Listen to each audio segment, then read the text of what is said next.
ආයිබෝවන් HTML A to C course එකේ 7 වෙනි episode එකට සාදරයෙන් පිළිගන්නවා. කලින් වීඩියෝ එකෙන් අපි කතා කරා heading සහ paragraph පාවිච්චි කරලා වෙබ්සයිට් එකකට text එකතු කරන්නේ කොහොමද කියන එක ගැන.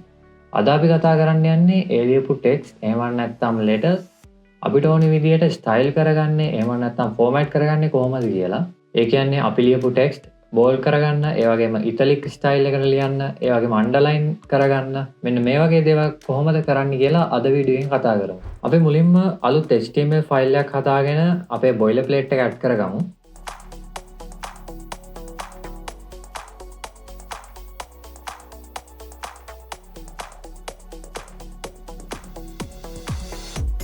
ඉතින් මම මෙන්න මේ විදිහට ටයිටල් එකට ෆෝමැටින් කියලා දෙන්නම්.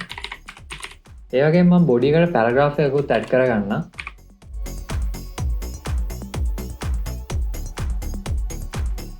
හොඳයි, දැන් අපිට පැරග්‍රාෆ් දෙකක්ම බලා ගන්න පුළුවන්.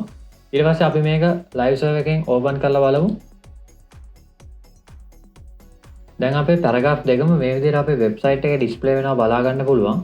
මුලින්ම අපි බලමු කොහොමද අපි අපේ ටෙක්ස්ට් එක බෝල්ඩ් කරගන්නේ කියලා. එහෙමත් නැත්නම් අකුරු තද කරලා ලියන්නේ කොහොමද කියලා.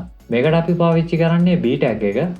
ඔයාලට බෝල්ඩ් වෙන්න ඕන වචනය මේ B opening tag එකේ සහ closing tag දෙක අතර ලියන්න ඕනේ. මට මෙන්න මේ ටෙක්ස්ට් එක බෝල්ඩ් කරන්න ඕනේ නම් මේ විදිහට මට ලියන්න පුළුවන්.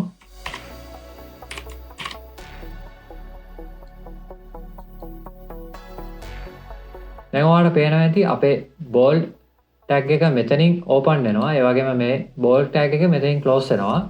ඒ අතර තියෙන මෙන්න මේ වචනය bold වෙලා තමයි අපේ වෙබ්සයිට් එකේ බලා ගන්න පුළුවන් වෙන්නේ. ඉතින් අපි save කරලා බලමු. දැන් ඔයාලට පේනවා ඇති අපේ වෙබ්සයිට් එකේ මෙන්න මේ විදිහට මේ $, කියන ටෙක්ස්ට් එක මේ විදිහට bold වෙලා පේනවා.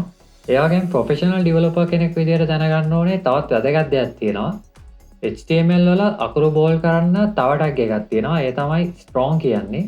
මේ ටැග් එක ඔයාලට මේ විදිහට පාවිච්චි කරන්න පුළුවන්.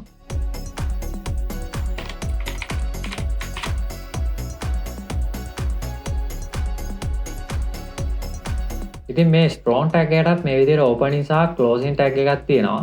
දැන් අපි මේක save කරලා බලුවොත් ඔයාලට බලා ගන්න පුළුවන් අර කලින් විදිහටම bold වුණු විදිහටම මේ විදිහට strong tag එකෙමුත් මේ විදිහට bold tag එකෙන් වුණ දේම සිද්ධ වෙනවා.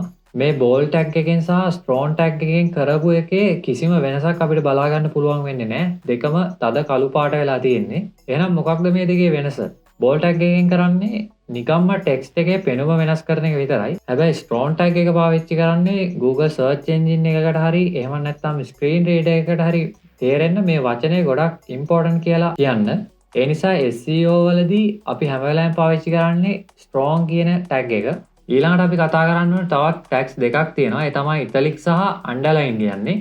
ඉතින් අපි මුලින්ම මේ tags දෙක add කරලා බලමු කොහොමද මේ tags වැඩ කරන්නේ කියලා. මේ italic කියන tag එකකින් වෙන්නේ අකුරු ඇල වෙලා පේන එක. ඒ වගේම underline tag එකකින් වෙන්නේ මේ text වල යටින් line එකක් යන එක. ඉතින් මම මෙන්න මේ වචනේට italic කියන එකත් මෙන්න මේ වචනයට අන්ඩර්ලයින් කියන එකත් මම මේ විදිහට දාන්නම්. ඉටලික් ටැග් එකේදී පාවිච්චි වෙන්නේ තනි I අකුරක්. ඒ වගේම අන්ඩර්ලයින් ටැග් එකේදී පාවිච්චි වෙන්නේ මෙන්න මේ විදිහට තනි U අකුරක්. ඒ වගේම මේ ටැග්ස් දෙකටම මේ විදිහට opening සහ closing ටැග්ස් තියෙනවා. දැන් අපි මේක save කරලා බලුවොත් ඔයාලට බලා ගන්න පුළුවන් ඉටලික් ටැග් එකෙන් වෙන්නේ මේ විදිහට අකුරු ඇල වෙලා පේන එක සහ අන්ඩර්ලයින් ටැග් එකේ මේ විදිහට. දැන් අපි බලමු HTML වල තියෙන තවත් විශේෂ දෙයක්. ඔයා VS Code එකේ කෝඩ් එක ලියද්දී enter button එක press කරලා line කීපයක් පල්ලෙහාට ගිහිල්ලා ලිව්වත් browser එකේ ඒක පෙන්නන්නේ එකම පේලියක් විදිහට. ඉතින් මම මෙන්න මේ විදිහට තව paragraph එකක් add කරගෙන පෙන්නන්නම් ඔයාලට මොකද්ද මේ සිද්ධ වෙන්නේ කියලා. මේ විදිහට මම dummy text එකක් add කරගන්නම්. ඊට පස්සේ ඔයාලට පුළුවන් මෙන්න මෙතනින් ඊළඟ line එකට යන්න. ඒ වගේම මෙන්න මේ විදිහට මම තවත් lines කීපයක් මේ විදිහට යන්න. දැන් ඔයා අපේ වෙබ්සයිට් එක බලුවොත් එහෙම ඔයාලට බලා ගන්න පුළුවන් මේ විදිහට අපි ඊළඟ line එකට මේ text එක ගෙනාවට මෙන්න මේ වෙබ්සයිට් එකේදී අපිට මේ එකම line එකක් විදිහට තමයි බලා ගන්න පුළුවන් වෙන්නේ. ඒකට හේතුව තමයි HTML වලදී enter press කරා කියලා line break එකක් හැදෙන්නේ නැහැ. අපිට පැරග්‍රාෆ් එකක් මැදදී අලුත් පේජයකට යන්න ඕන නම් අපි පාවිච්චි කරන්න ඕනේ break tag එක. එහෙම නැත්නම් BR ටැග් එක. දැන් මම පෙන්නන්නම් මේ කොහොමද කරන්න කියලා.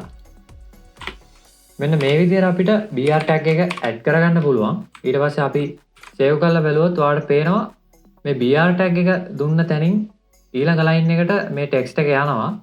මේ BR ටැග් එකේ තවත් විශේෂ දෙයක් තියෙනවා. ඒ තමයි මේ BR ටැග් එකට ක්ලෝසින් ටැග් එකක් නැහැ කියලා ඔයාලට බලා ගන්න පුළුවන් වෙන්නේ නැති.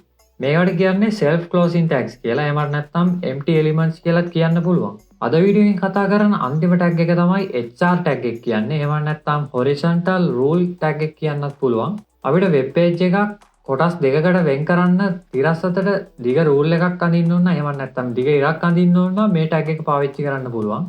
මේකත් BR ටැග් එක වගේම closing ටැග් එකක් නැති self closing ටැග් එකක්.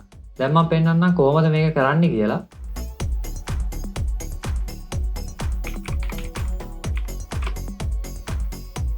දැන් අපි හිතමු අපිට මෙන්න මේ පැරග්‍රාෆ් එකයි මේ පැරග්‍රාෆ් එකයි වෙන් කරගන්න ඕනි කියලා.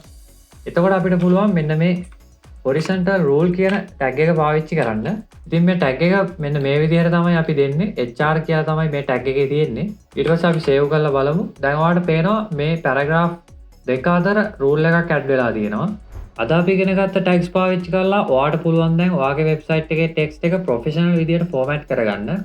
ඒ වගේම මගේ වෙබ්සයිට් එකේ තියෙන චැලෙන්ජ් කම්ප්ලීට් කරන්නත් අමතක කරන්න එපා. ඔයා මේ අද වීඩියෝ එකෙන් ගත්ත නොලෙජ් එක පාවිච්චි කරලා මගේ වෙබ්සයිට් එකේ link එක පල්ලෙහා බලා ගන්න පුළුවන් ඔයාලට.